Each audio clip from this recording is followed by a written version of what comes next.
제 채널의 구독자님들 대부분은요, 고양이를 진짜 가족으로 여기시고요, 이들과 되도록 많은 시간을 행복하게 보내고 싶어 하실 것입니다. 여러분이 살다 보면은요, 때로는 공부나 일로 장기간 해외로 떠나야 할 때도 있고요, 또 혹은요, 이주를 해야 할 때도 있습니다. 또는 이동이나 여행을 즐기는 고양이라면은요, 뭐 함께 제주도나 해외로 여행을 떠나 낯선 곳에서 고양이와 함께하며 같은 호텔에서 잠을 청하는 것을 꿈꾸실 텐데요, 당연히 이 모든 것은요, 여러분이 마음만 먹는다면 다 가능합니다. 자, 저는 수의사 윤쌤이고요. 오늘은요, 고양이와 이동하는 방법 중에 비행기의 이용 절차와 방법에 대해서 한번 알아보도록 하겠습니다. 자, 우선은요, 이용하실 항공사마다 규정이 약간 다릅니다. 반드시 사전에 먼저 확인을 하시고 예약을 하셔야 합니다. 고양이의 비행기 탑승은요, 뭐 크게 기내 동반 탑승과 위탁 수화물로 탑승되는 것으로 나뉘게 됩니다. 기내 동반 탑승의 경우는요, 생후 8주 이상 연령의 고양이로요, 캐리어 포함 무게가 7kg 이하여야 하고요, 승객 한 명당 한 마리만 가능합니다. 또 매 비행기마다 동반 탑승 가능한 동물의 숫자가 딱 정해져 있기 때문에 사전에 반드시 고지하고 예약을 미리 하셔야만 합니다. 항공사에 따라 해당 비행기는 한 마리 혹은 6마리라는 딱 정해진 규정이 있습니다. 위탁 수화물로 탑승하는 경우는요, 고양이와 함께 객실에 들어가는 것이 아니고요, 카고 에어리어, 즉 비행기의 짐칸에 고양이만 혼자 실리게 됩니다. 자, 이 경우는요, 16주령 이상의 연령의 고양이만 가능합니다. 이때 캐리어는요, 튼튼한 플라스틱 캐리어를 사용하셔야 하며 항공사마다 캐리어의 규격이 약간씩 다르기 때문에 반드시 확인 후에 규정에 맞는 캐리어를 구비하셔야 합니다. 수화물 칸인 카고로 들어갈 경우는요, 객실과는 다르게 기압 조절에 문제가 있을 수도 있기 때문에 뭐 진정제나 수면제 같은 약물을 고양이에게 사용해서는 절대 안 되며 위험합니다. 그리고 페르시안, 버미즈, 브리티시 숏헤어, 히말라얀, 엑조틱 같이요, 얼굴이 눌린 품종의 고양이는요, 역시 위험할 수 있어서 일부 항공사는요, 탑승에 제한을 두는 경우도 있습니다. 되도록 고양이와 캐리어의 무게를요, 7kg 이하로 맞춰서요, 객실로 들이셔야 고양이도 또 여러분의 마음도 안전합니다. 출발 전에 혹독한 다이어트를 시켜주세요.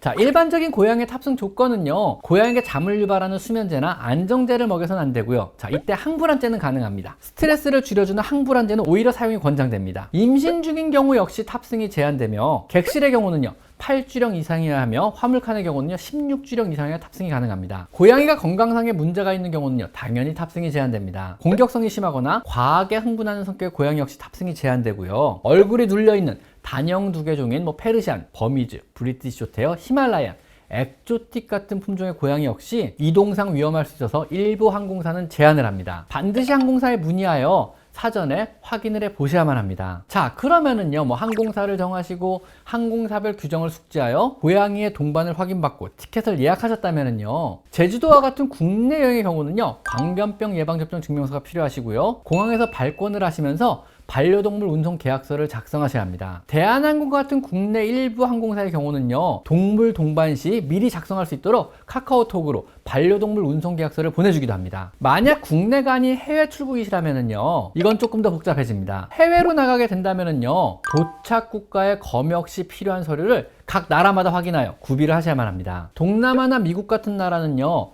비교적 검역이 편해서 광견병 접종 증명서와 건강검진 증명서 정도만 준비하시면 되나, 영국, 호주, 일본, 뉴질랜드, 홍콩과 또 유럽 몇몇 나라는요, 출발하기 최소 6개월 전부터 다양한 서류를 준비해야 할 정도로 매우 까다로운 검역 규정을 가지고 있습니다. 이는 해당 나라 대사관에 미리미리 확인하시어 필요한 서류를 준비하셔야만 합니다. 만약 여행 후 2년 이내에 돌아오는 상황, 즉 일반적인 여행이라면은요, 광견병 중화항체 검사 결과가 충족되었다는 이런 서류가 추가로 필요합니다. 이건 국내에 입국할 때 필요한 서류거든요. 광견병 중화항체 검사는요, 각 동물병원에서 체열 후 국립검역원에 혈액을 보내서 서류를 발급받게 되는데요, 약 2주 정도의 시간이 소요됩니다. 한번 발급받은 서류는요, 2년간 유효하기 때문에 2년 이내에 재사용이 가능한 그런 서류입니다. 만약 2년 넘게 해외에 체류하다 들어오는 경우는요, 그러면 해당 나라에서 해당 서류를 발급받으셔야 합니다. 또한 담당 수의사로부터 발급받은 고양이 건강검진 증명서와 광견병 접종 증명서, 그리고 추가로 목적 국가에서 요구하는 모든 서류를 구비 후에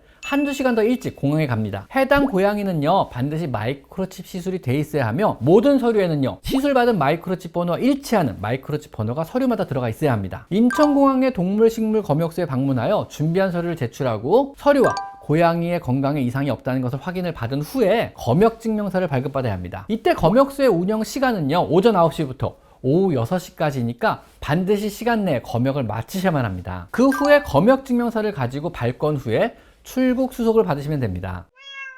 자, 그러면은요, 고양이 탑승 전 준비사항은 어떤 것들이 있을까요? 탑승 일주일 전부터 매일 캐리어에 익숙해지도록 훈련을 시켜줍니다. 일종의 하우스 훈련을 하는 겁니다. 캐리어 안에 넣고 문을 닫고 거기서 잠도 자고 간식도 먹게 하면서 편안하게 있을 수 있도록 또 익숙해지도록 하는 것입니다. 아주 어린 고양이가 아니라면은요, 출발하기 2~3시간 전부터는요, 물도 밥도 주지 마시고 공복 상태를 유지하게 해주시고요. 스트레스에 민감한 예민한 고양이라면은요, 출발 2시간 전에 처방받은 항불안제를 먹여줍니다. 캐리어 안에는요, 평소 익숙한 담요와 장난감을 함께 넣어주시고요. 이동간에 최대한 스트레스를 받지 않도록 또 흥분하지 않도록 신경을 많이 써주십니다. 해외 검역 규정은요, 해마다 점차 엄격하게 바뀌고 있습니다. 항시 출발 직전까지 해당 나라의 검역 규정을 확인하시어 철저히 서류를 준비하셔야 합니다. 국내 항공사나 혹은 각 공항의 규정 역시 언제든 수시로 바뀔 수 있으니 항시 확인하고 체크하셔야 공항에서 낭패가 없습니다. 또한 여행지에서는요, 언제든 고양이를 잃어버리지 않도록 연락처가 들어간 목걸이를 착용시키고요. 항시 줄을 매어 놓습니다. 그럼 여러분의 고양이와 안전하고 또 행복한 여행을 기원드립니다.